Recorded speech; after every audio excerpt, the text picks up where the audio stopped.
Bienvenue sur la chaîne de Ghislaine, la chaîne des passionnés d'aquarelle et des techniques modernes.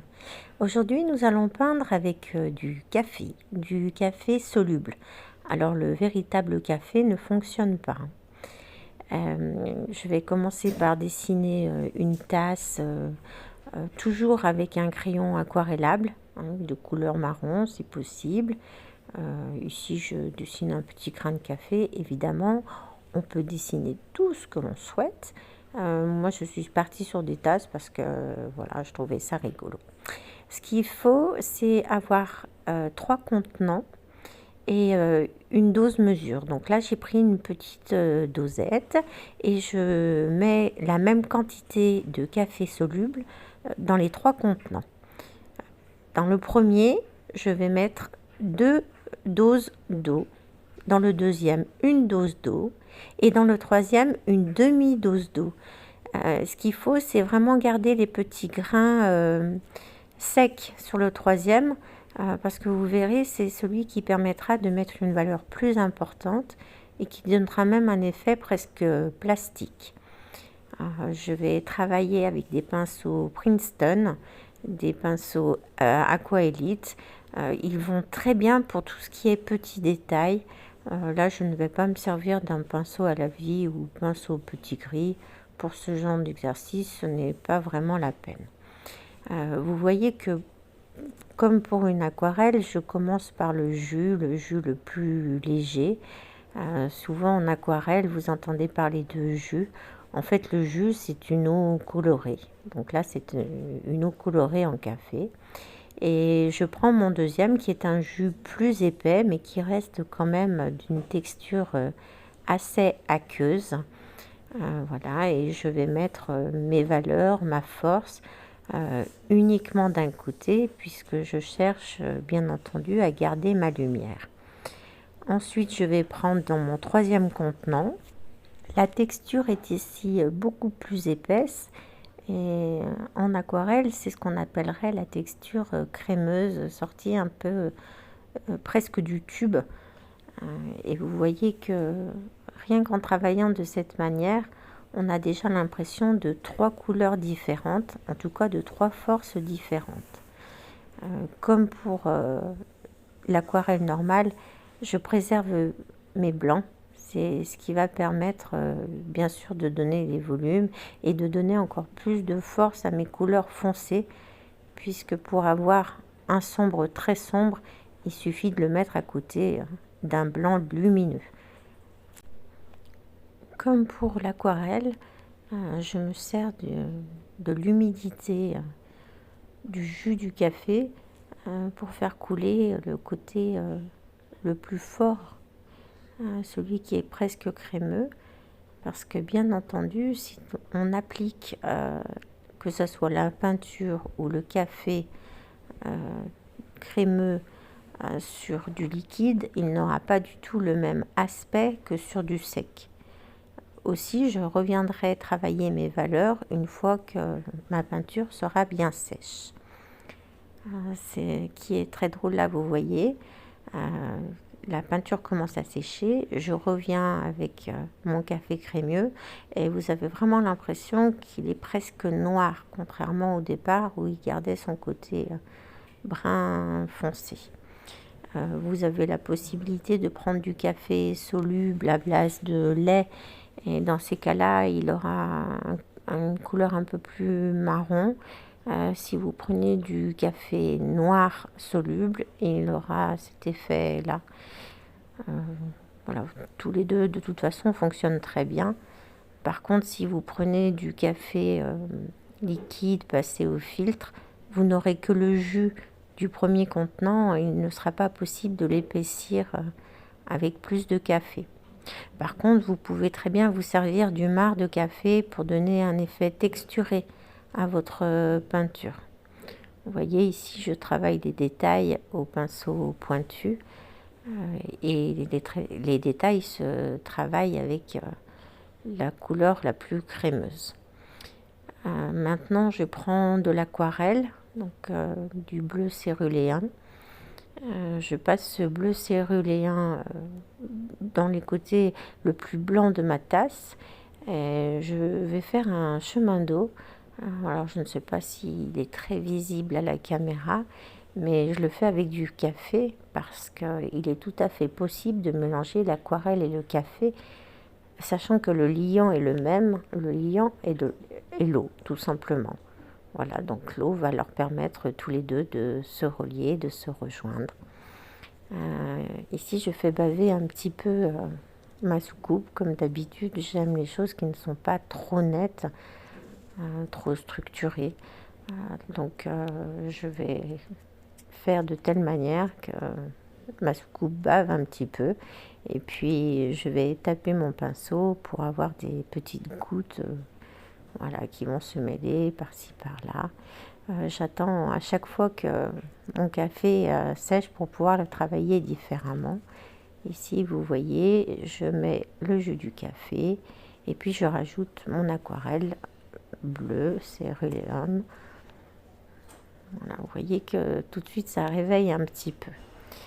Ce qui est sympa dans cette peinture, c'est que non seulement on peut travailler les valeurs et on peut travailler la couleur, mais elle a aussi l'odeur du café. Et vous verrez que quand vous allez peindre, ça sent très très fort le café et même par la suite, elle garde son odeur vraiment très longtemps.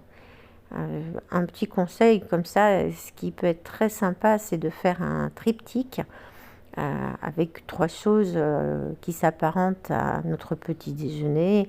Vous pouvez faire une tasse de café, un croissant et puis sur le troisième une brioche. Et vous mettez ces 3 petits tableaux sous cadre et dans une cuisine, ça peut être charmant. Voilà. Et puis à offrir, ça peut être très sympa aussi. Maintenant que ma peinture a bien séché, je reviens, vous voyez, pour rajouter encore plus de valeur et encore plus de force avec mon café crémeux. Et vous verrez que quand vous le peignez, on a vraiment l'impression d'avoir du plastique. Et c'est quelque chose qui ne va pas partir avec le temps. En séchant, vous verrez déjà au niveau de la caméra, on a l'impression d'une brillance plus importante. Cette brillance est due justement à ce côté presque plastique, on a l'impression de pouvoir le toucher. Et c'est dû à la superposition du café très épais. À savoir qu'on peut peindre de cette manière aussi avec du vin. Alors, bien entendu, on ne peut pas rajouter du vin au vin pour le rendre plus épais, mais vous avez la possibilité de le faire chauffer. Donc, pour votre premier contenant, vous prenez du vin, tout simplement. Sur votre deuxième contenant, vous faites chauffer votre vin pour faire partir un petit peu la vapeur.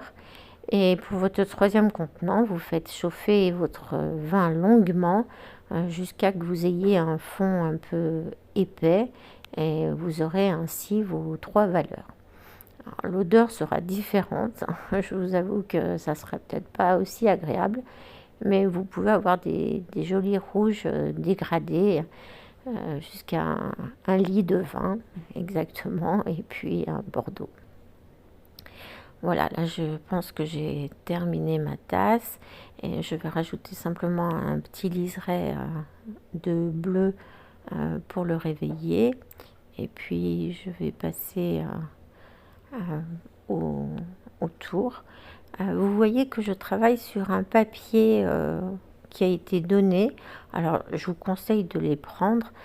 Ils sont offerts dans les magasins de beaux-arts, quelquefois de loisirs créatifs. Et c'est les fabricants de papier qui nous offrent voilà, des échantillonnages afin de connaître ces papiers. Et ça vous permet de savoir avec lesquels vous avez envie de travailler. Et plutôt que d'acquérir un bloc que vous ne connaissez pas, voilà, je vous encourage à les tester pour savoir si c'est celui qui vous correspond. Chaque papier a son artiste et chaque artiste a son papier. Moi, vous voyez, sur celui-là, j'ai pris du papier aquarelle Canson qui est très très bien. Et puis, pour ce genre de petits exercices, on n'a pas besoin d'user la feuille d'un bloc. Là, c'est simplement pour m'entraîner. Mais vous verrez qu'à la fin de cette démo, j'en ai fait plusieurs et que tout compte fait, elles sont vraiment sympas et que je risque même de les mettre sous cadre pour faire ce dont je vous ai parlé tout à l'heure, des petits triptyques pour mettre dans ma cuisine. Voilà, donc quelques petits coups encore très fins de pinceau pour détailler le bord de la tasse. Je profite aussi pour vous remercier encore pour vos commentaires. Et vous voyez, c'est justement à votre demande que je fais des démos un petit peu différentes. J'espère que cela vous plaira. En tout cas, c'est très amusant. Il ne faut pas se prendre au sérieux pour ce genre de choses. Et en tout cas, moi, ce n'est pas mon cas. Je passe vraiment des très bons moments à faire ce genre de choses et à les partager avec vous. Je pense que j'ai assez peint ma tasse. Je vais mettre simplement un petit liseré bleu pour réveiller voilà, ma couleur. C'est un choix. Vous pouvez mettre évidemment n'importe quelle couleur. Je vais travailler un petit peu mon fond en mouillant mon papier. Voilà, quelques petites taches de bleu, quelques petites gouttes en tapotant son pinceau. Les gouttes, ça peut être quelque chose qui termine bien une peinture ou qui peut habiller un fond, voilà, sans trop forcer sur la couleur. Après, au choix, hein, si vous préférez laisser blanc. Voilà, là je prends mon diffuseur et je vais diffuser un petit peu d'eau et rajouter un petit peu de café à l'intérieur des gouttes. C'est un exercice que nous avons déjà fait lors des précédentes démos. D'ailleurs, pour les personnes qui ne me connaissent pas, je vous invite à cliquer sur le lien Ghislaine Aquarelle. Il y a maintenant une quinzaine de démos gratuites avec les conseils sur l'aquarelle. Et j'en poste maintenant environ 2 par mois, tout en étant à votre écoute. Voilà mon aquarelle terminée, toutes celles que je me suis amusée à faire. Vous verrez, c'est addictif. Je vous souhaite de très bons moments d'amusement avec votre café et vous dis à la prochaine fois.